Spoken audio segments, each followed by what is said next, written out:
वैसे तो पूरी की पूरी आदि पुरुष मूवी ही एक मिस्टेक है, वो भी छोटी मोटी मिस्टेक नहीं, ब्लंडर है ब्लंडर। पूरे 600 करोड़ की मिस्टेक हुई है उमरावत से। बट हम आज बात करें कि आदि पुरुष में रामायण के अनुसार कितने सारे मिस्टेक्स हैं। नंबर 1, जब रावण देवी सीता का हरण करता है, ये वाली पूरी की पूरी सीक्वेंस ही गलत थी। सबसे पहले जब राम का तीर मारीच को लगती है तब वो लक्ष्मण लक्ष्मण चिल्लाता है, और यहाँ भाई साहब तीर लगने से पहले ही शेष चिल्लाने लगे। और इस मूवी के मेकर्स ने ये भी नहीं बताया कि ये मारीच था। बेचारे भूल गए होंगे, टेंशन बहुत है ना। और जब रावण देवी सीता को हरण करके ले जा रहा होता है तो राम लक्ष्मण उसका पीछा कर रहे हैं।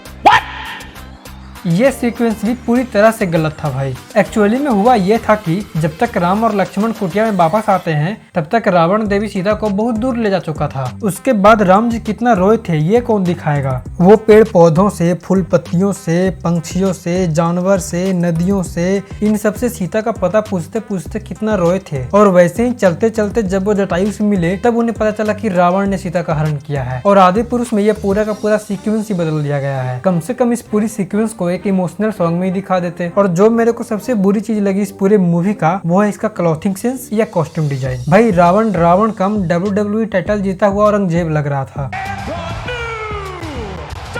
और वो भी छपरी औरंगजेब। और सिर्फ रावण ही नहीं, इंद्रजीत की आउटफिट, राम लक्ष्मण एंड हनुमान की आउटफिट किन्हीं का भी सही नहीं था। और तो और राम लक्ष्मण एंड हनुमान को लेदर पहना दिया। पता नहीं इस मूवी के कॉस्ट्यूम डिजाइनर ने शायद रामायण देखी भी है या नहीं। कुछ नहीं तो कम से कम पढ़ ही लिया होता भाई थोड़ा बहुत रामायण। एंड सुग्रीव और बाली का लुक, भाई इन्हें क्या बना दिया, 2 पैरों पे मनुष्य की तरह चलने वाला गोरिल्ला।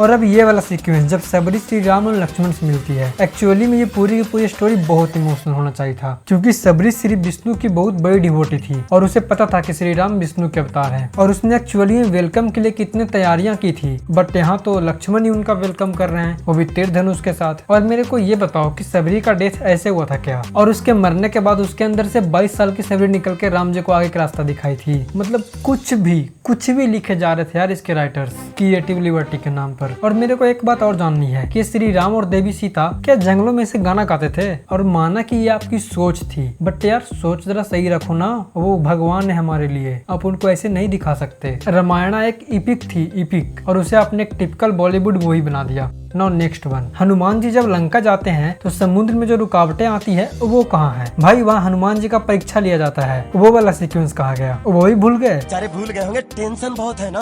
और जब हनुमान जी अशोक वाटिका में पहुँचते हैं तो वो सबसे पहले अशोक वाटिका को तोड़ते हैं, वहीं पर कुछ उद्यम मचाते हैं। एंड देन जब रावण का बहुत सारा सैनिक आता है तो उन सबको मारते हैं। और उसी वक्त रावण का बेटा अक्षय कुमार हनुमान जी के हाथों मारा जाता है। तब जाकर इंद्रजीत आता हनुमान से लड़ने, और वो भी इतनी आसानी से बंदी नहीं बना पाता है जितना आसानी से इसमें दिखा दिया गया है। तो भाई ये सब कौन दिखाएगा, आपने सीधे इंद्रजीत को ही भेज दिया कि जाओ हनुमान को बंदी बना लो। इतना गलत कैसे हो सकते हो, इतना गलत कैसे हो सकता है भाई। एंड सबसे पहले मेरे को ये बताओ कि यहाँ किसी के पास रथ क्यों नहीं है। इंद्रजीत के पास जो मायावी रथ था वो कहाँ गया। और रथ तो छोड़ो, इंद्रजीत के पास तीर धनुष तक नहीं है भाई, वो बेचारा फ्लैश बना घूम रहा है। और ये रावण कर क्या रहा है, मतलब उससे आप लोग बिल्डिंग करवा रहे हो। लंकापति रावण, तीनों लोगों का विजेता रावण, ये बिल्डिंग कर रहा है, अच्छा लगता है बताओ। अच्छा बात नहीं है। नाउ नेक्स्ट वन, जब हनुमान जी के पूंछ में आग लगाई जाती है तो पूरे लंका के कपड़े कम पड़ गए थे, बट यहाँ तो चुटकियों में ये काम हो गया। और जब हनुमान जी के पूंछ में आग लगती है तो पूरे सोने का लंका जला देते हैं। और यहाँ ना सोने का लंका है और न जलते हुई सोने का लंका, इसे बना दिया DC का एसगार्ड। और ये लंका चेंज करने का डिसीजन जिसका भी था ना, मैं कसम से बता रहा हूँ वो बहुत बुरा डिसीजन था। Another mistake is vulgarity. Om Raut ने बोला था कि सारे थिएटर्स में एक सीट खाली छोड़ देना हनुमान जी के लिए, कि हमारे हनुमान जी के लिए आदि पुरुष के हर शो में एक सीट आप खाली रखें। आप हनुमान जी को ये सब दिखाते, मतलब थिएटर्स में हनुमान जी को बुलाकर आप ये दिखाते, बताओ। और एक और सीन था जहाँ रावण अपने डायनासोर को मांस खिला रहा है, जो कि सच में कहीं से भी सही नहीं था। मतलब उसे सच का औरंगजेब बना दिया भाई, क्योंकि रामायण में ये सब दिखाना इज नॉट एक्सेप्टेबल। और इस मूवी में तो ये भी बताया गया है कि सुग्रीव एंड अंगद उड़ सकते हैं हनुमान जी की तरह। मतलब यार कसम से बता रहा हूँ, इतने बड़े मिस्टेक करेंगे ये लोग, ये मैंने सोचा भी नहीं था। अभी और भी है, तुम बस देखते जाओ। इन्होंने ना ही नल नीर के बारे में कुछ बताया बताया, न ही अंगद के बारे में एक्सप्लोर किया। और अंगद का वो फेमस सीन जहाँ रावण के महल में वो अपना पैर जमाता है और कोई उसे उखाड़ भी नहीं पाता, वो सीन भी गायब कर दिया इन्होंने। और ये कैसे भूल सकते हो, द एवेंजर्स का फेमस सीन। इस मूवी के मेकर्स को लगा कि हमें क्या ही पता चलेगा, और हमें चल गया। एंड नागपास वाला सीन, भाई ये सीन कितना गलत दिखाया इन्होंने। मतलब लक्ष्मण जी बिना युद्ध किए ही नागपास में फंस गए। और ये कैसा युद्ध है जहाँ कोई युद्ध ही नहीं हो रहा है। और जब हनुमान जी संजीवनी लेने जाते हैं तो वो सीक्वेंस काफी ब्यूटीफुल था, जहाँ हनुमान जी भरत से मिलते हैं और उन्हें सब कुछ बताते हैं। और इन्होंने ये वाली पूरी सीन ही हटा दी। और जब संजीवनी आ जाती है तो उसका इस्तेमाल से ऋषि सुसेन ने लक्ष्मण का इलाज किया था, जो रावण के राज्य वैद्य थे। और यहाँ बेबीसन की पत्नी ही डॉक्टर बन गई। बताओ इतना ज्यादा मिस इन्फॉर्मेशन फैलाया जा रहा है। और पता नहीं उन्होंने ये सीन क्यों डाला कि रावण अजगर से मसाज करवा रहा है। हम मतलब इसके बारे में मैं क्या बोलूं, मुझे ही नहीं समझ में आ रहा है। And one of the most inappropriate thing is death of Indrajit. यार मतलब जिसने इंद्र पर विजय पाई है उसको ऐसे पानी में ले जाकर चाकू से मार दोगे, मतलब कुछ भी। No next one. यार राम और रावण फाइट कैसे कर रहे थे, जैसे मानो MMA फाइटर हूँ।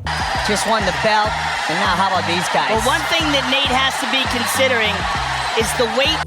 मतलब राम रावण को युद्ध करने के बजाय हैंड टू हैंड कॉम्बैट करवा दिए। इतना ज्यादा मॉडर्नाइजेशन की हिस्ट्री में बदल दी, वेरी गुड। और भाई रावण का रथ कहाँ गया, और ना ही तीर धनुष है उसके पास। और रावण के यहाँ तो किसी के पास रथ और तीर धनुष नहीं है एक्सेप्ट राम और Lakshman. And finally the death of Ravan, ये भी बहुत ज्यादा इनएक्यूरेट थी। एक्चुअली में यहाँ पर विभीषण युद्ध के दौरान राम को बताता है कि उसकी जान उसकी नाभि में है, तो वहाँ प्रहार कीजिए। बट मूवी में तो अलग ही चल रहा है। वैसे मैंने ये जो मिस्टेक्स बताई हैं ये तो बस थोड़ी बहुत थी, इसमें और भी बहुत ज्यादा मिस्टेक्स हैं। बट फिर भी तुम्हें एक ओवरव्यू मिल जाए इसलिए मैंने बता दी। देखो इनका सपना काफी बड़ा था, लेकिन एक मूवी में इन सारे जो कंक्लूड करना इट्स इम्पॉसिबल। इसके लिए एटलीस्ट उन्हें 2-3 पार्ट्स के लिए सोचने चाहिए थे, तब जाकर रामायण की स्टोरी थोड़ी बहुत अच्छी से कंक्लूड हो पाती। नहीं तो इन्होंने तो सारा काम पैसे के लिए ही किया है। और अगर 2-3 पार्ट्स में बनाते तो भाई सच में बहुत ज्यादा पैसा कमाता है मूवी। खैर अगर तुमने मूवी देखी है और तुम्हें कैसे लगी तुम मुझे कमेंट्स में जरूर बताना, और तुमने क्या क्या मिस्टेक्स नोटिस किए वो ही बताना। और अगर वीडियो पसंद है तो एक लाइक करो, और अगर इस चैनल पे पहली बार आ रहे हो फिर सब्सक्राइब करो। Okay then till the next video, be happy, be sexy and keep watching CK cinematic universe.